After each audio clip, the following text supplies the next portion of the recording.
काही दिवसांपूर्वी महाराष्ट्र अराजपत्रित सेवा परीक्षा गट ब व गट क याची ॲड आलेली आहे. त्याच्या ॲडव्हर्टाईजमध्ये आपण पाहितलं तर 8,169 जागांची ॲडव्हर्टाईज आलेली आहे. त्याच्याशी संबंधित फॉर्म कसा भरायचा वगैरे ते तुम्ही ऑनलाईन फॉर्म भरू शकता. त्याच्याशी संबंधित डॉक्युमेंट कोणते लागतात जर का माहीत नसेल तर कमेंट करून सांगा. त्या पद्धतीने मी व्हिडिओ बनवला जाईल.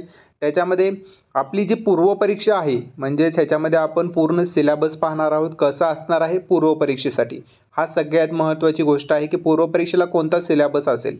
तर संयुक्त पूर्वपरीक्षेसाठी 100 गुणांची परीक्षा होणार आहे. याच्यामध्ये 100 गुणांची परीक्षा याच्यामध्ये होणार आहे आणि मुख्य परीक्षा जी आहे ती एकूण 400 गुणांची असणार आहे. परंतु त्यामध्ये 2 पेपर असणार आहेत. नंतर जर पोलीस उपनिरीक्षक पद घेतलं तर त्याच्यामध्ये शारीरिक चाचणी ही 100 गुणांची प्लस मुलाखत ही 40 गुणांची असणार आहे.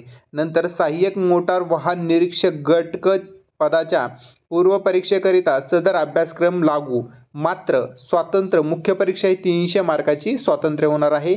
सहाय्यक मोटार वाहन निरीक्षक गट क ह्या जी परीक्षा आहे पूर्वपरीक्षा सगळ्यांसोबतच होणार आहे. परंतु मुख्य परीक्षेचा सिलेबस हा ह्याचा अलग राहणार आहे. याचा आता याच्यामध्ये जर सिलेबस पाहितला आपण तर सामान्य परीक्षा क्षमता चाचणी जर ही जी असेल ती याच्यामध्ये प्रश्न 100 असणार आहेत. गुणसुद्धा याच्यामध्ये 100 असणार आहेत. याचा दर्जा जो आहे परीक्षेचा तो पदवीचा असणार आहे म्हणजे ग्रॅज्युएशनचा दर्जा आपला राहणार आहे. याच्यामध्ये परीक्षेचे प्रश्न जे आहेत मराठी व इंग्लिशमध्ये राहणार आहेत. परंतु काही प्रश्नांमध्ये चुका असतात जी की इंग्लिशमध्येच वाचले जाऊ शकतात आणि इंग्लिशमध्येच आयोगाने सुद्धा सांगितलेलं असतं की इंग्लिशमध्ये जे वाक्यरचना दिलेल्या आहेत त्याच व्यवस्थित असेल. मराठी त्याचं ट्रान्सलेट असतं त्याच्यामुळे इंग्लिशमध्ये जी वाक्यरचना असते तीच म्हणजे खरी धरली जाते आयोगानुसार. तर परीक्षेचा कालावधी हा 1 तास राहणार आहे आणि ही जी परीक्षा आहे ही सगळ्यात महत्त्वाचं म्हणजे तुम्ही तारीख लिहून ठेवा. 30 एप्रिल रोजी ही परीक्षा आपली होणार आहे. 30 एप्रिल रोजी ही परीक्षा होणार आहे आणि ही परीक्षा तुम्ही सर्वांनी द्या. फॉर्म भरा आणि ह्याच्या ज्या परीक्षा आहे ही वस्तुनिष्ठ बहुपर्यायी ह्याचे प्रश्न राहणार आहेत. आणि याच्यामध्ये सगळ्यात महत्त्वाची गोष्ट असते नकारात्मक गुण 2 ही जे असतात म्हणजे नकारात्मक प्रश्न किती जाणार आहेत ही गोष्ट भरपूर जण विद्यार्थ्यांना माहीत नसतात. जर आपण पाहितलं तर प्रत्येक चुकीच्या उत्तरासाठी 25% म्हणजेच 1/4 ही सिस्टीम राबवली जाणार आहे. म्हणजे जर आपला 4 प्रश्न चुकले तर आपला 1 प्रश्न मायनस होणार म्हणजे बरोबर आलेला 1 प्रश्न आपला मायनस होणार. कशामुळे तर 4 प्रश्न चुकल्यामुळे. ह्या पद्धतीने तुमचा अटेम्प्ट राहिला पाहिजे. आपला अटेम्प्ट जर प्रश्नपत्रिका कशी सोडवायची ह्याच्याशी संबंधित टेस्ट सिरीज जोडा. त्याच्यावरून तुम्हाला ह्या गोष्टी तुमच्या क्लिअर होऊ शकतात.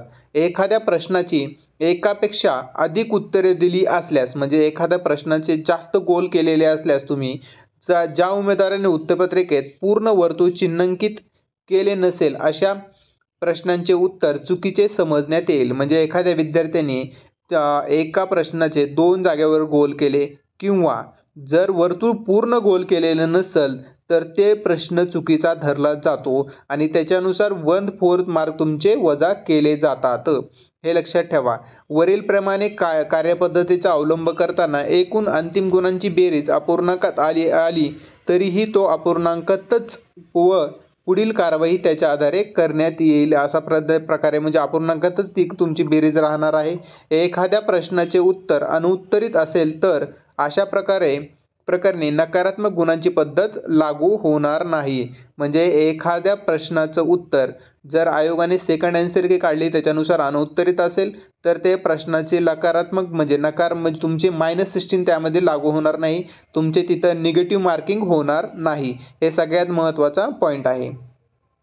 अभ्यासक्रम कसा असणार आहे. अभ्यासक्रम ही सगळ्यात महत्त्वाची गोष्ट आहे. कोणतीही एक्झाम देताना आपल्याला अभ्यासक्रम प्रॉपर माहीत असला पाहिजे तरच आपण त्याच्यानुसार अभ्यास करायला पाहिजे. तर याच्यामध्ये जर आपण विचार केला तर इतिहास हा तुमचा त्याच्यामध्ये एक सब्जेक्ट राहणार आहे जो की तुम्हाला 15 प्रश्न राहणार आहेत इतिहासाचे.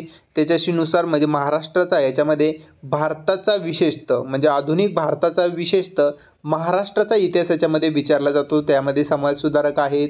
महाराष्ट्राचं जहालवाद मवाळवाद ह्या गोष्टी आहेत. तर महाराष्ट्राशी संबंधित इतिहास तुम्हाला याच्यामध्ये विचारला जातो. नंतर आहे भूगोल. आता भूगोलामध्ये काय राहणार, तर महाराष्ट्राच्या भूगोलाच्या विशेष अभ्यासासह, म्हणजे तुमचा महाराष्ट्राचा भूगोलाचा अभ्यास हा विशेष असला पाहिजे. भारताच्या भूगोलामधले तुम्हाला 1, 2, 3 प्रश्न असू शकतात, परंतु महाराष्ट्राच्या भूगोलवर जास्तीत जास्त प्रश्न याच्यामध्ये काढले जातात. त्यामध्ये पृथ्वी, जगातील विभाग, नंतर हवामान, अक्षांश, रेखांश, महाराष्ट्रातील जमिनीचे प्रकार, पर्जन्यमान, प्रमुख पिके, शहर, नद्या, उद्योगधंदे इत्यादी संबंधित तुम्हाला त्याच्यामध्ये प्रश्न विचारले जातात.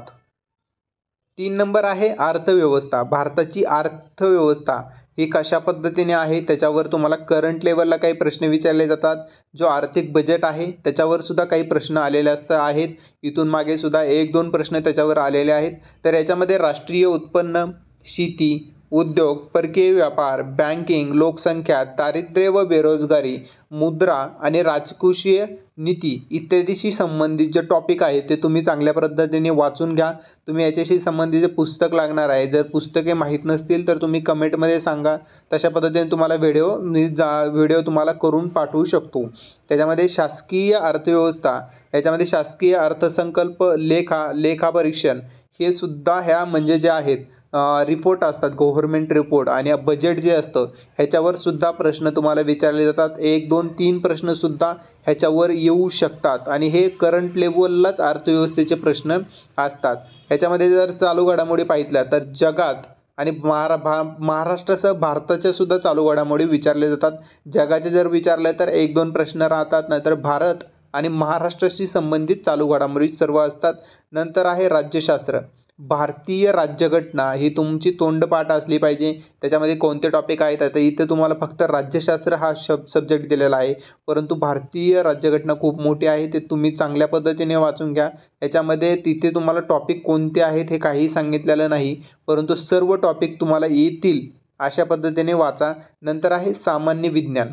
आता सामान्य विज्ञानामध्ये इथे फक्त पॉईंट दिलेले आहेत, म्हणजेच त्याच्यामध्ये सब पॉईंट कोणतेही दिलेले नाही. त्याच्यामध्ये जर फिजिक्स घेतलं, भौतिकशास्त्र, नंतर रसायनशास्त्र, केमिस्ट्री, प्राणीशास्त्र, झोलॉजी, नंतर आहे वनस्पतीशास्त्र, बॉटनी आणि आरोग्यशास्त्र, हायजीन, ह्याचे हे जे टॉपिक आहेत हे टॉपिक आहेत, परंतु ह्याच्यामध्ये सुद्धा अजून सब टॉपिक भरपूर आहेत, ते तुम्ही चांगल्या पद्धतीने वाचून घ्या. ह्याच्यामध्ये तुम्हाला सगळ्यात जास्त प्रश्न हे प्राणीशास्त्र आणि वनस्पतीशास्त्रावर येतात. बाकी फिजिक्स आणि केमिस्ट्रीवर थोडेफार कमी प्रश्न असतात. आरोग्यशास्त्रावर 1 ते 2 प्रश्न असतात. नंतर आहे अंकगणित. अंकगणितमध्ये बेरीज, वजाबाकी, गुणाकार, भागाकार, दशांश, अपूर्णांक व टक्केवारी ह्याच्यावर आधारित प्रश्न राहतात. असं बेरीज दिली जात नाही, वजाबाकी दिली जात नाही. रिझनिंग वगैरे असतं तुम्हाला त्याच्यामध्ये. तुम्हाला भरपूर सरासरी नंतर भरपूर प्रश्न ह्याच्याशी संबंधित असतात. ते सगळे टॉपिक तुम्ही चांगल्या पद्धतीने बघा. मागच्या प्रश्नपत्रिका चाळा, त्याच्यामधून तुम्हाला हे मॅथमॅटिक्सचे कोणत्या टॉपिकवर प्रश्न येतात ते तुम्ही पाहू शकता. नंतर आहे बुद्धिमापन चाचणी. आता बुद्धिमापन रिझनिंगमध्ये उमेदवार किती लवकर व अचूकपणे विचार करू शकतो व आजमावण्यासाठी हे प्रश्न, म्हणजे तुम्ही किती लवकर तुम्ही त्या प्रश्नाचं उत्तर काढू शकता हे आजमावण्यासाठी हे बुद्धिमापन चाचणीचे प्रश्न घेतले जातात. त्याच्यामध्ये गणित आणि बुद्धिमत्ता ह्याच्यासाठी 15 प्रश्न असतात. नंतर सामान्य विज्ञानाचे तुम्हाला 15 प्रश्न असतात. राज्यशास्त्राचे तुम्हाला 10 प्रश्न असतात. चालू घडामोडीचे तुम्हाला 15 प्रश्न असतात. भारतीय अर्थव्यवस्थेचे सुद्धा तुम्हाला ह्याच्यामध्ये धरलं तर 15 प्रश्न असतात. नंतर तुम्ही चालू घडामोडी 15 प्रश्न, राज्यशास्त्र 10 प्रश्न, सामान्य विज्ञान 15 प्रश्न, अंकगणित 15 वगैरे हे 15-15 मार्काला असतं. आणि इतिहास, भूगोल हे सुद्धा 15-15 मार्काला राहतात. टोटल तुमचे 100 प्रश्न 100 गुणांसाठी असतात.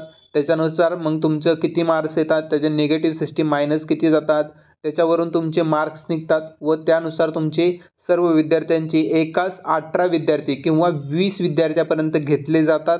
तर त्याच्यानुसार तुमचं मेरिट लागतं, म्हणजे एका जागेसाठी 20 विद्यार्थी घेतले जातात मेन्सला. नंतर तिथून पुढे तुमचं मेरिट तशा पद्धतीने लागतं. किती विद्यार्थी घेतात ते आयोगाच्या हातात असतं. कधीकधी 16 पण घेण्यात आलेले आहेत, परंतु 20 विद्यार्थी, जास्तीत जास्त 20 विद्यार्थ्यांपर्यंत आता आकडा घेतलेला आहे. त्याच्यानुसार तुमचं मेरिट लागू शकतं. त्यामुळे चांगला अभ्यास करा. तुमचा सिलेबस मी पूर्ण घेतलेला आहे. याच्यानुसार कोणते टॉपिक तुम्हाला सब टॉपिक आहेत वगैरे ह्याच्याशी संबंधित व्हिडिओ पाहिजे असेल तर कमेंट करून सांगा.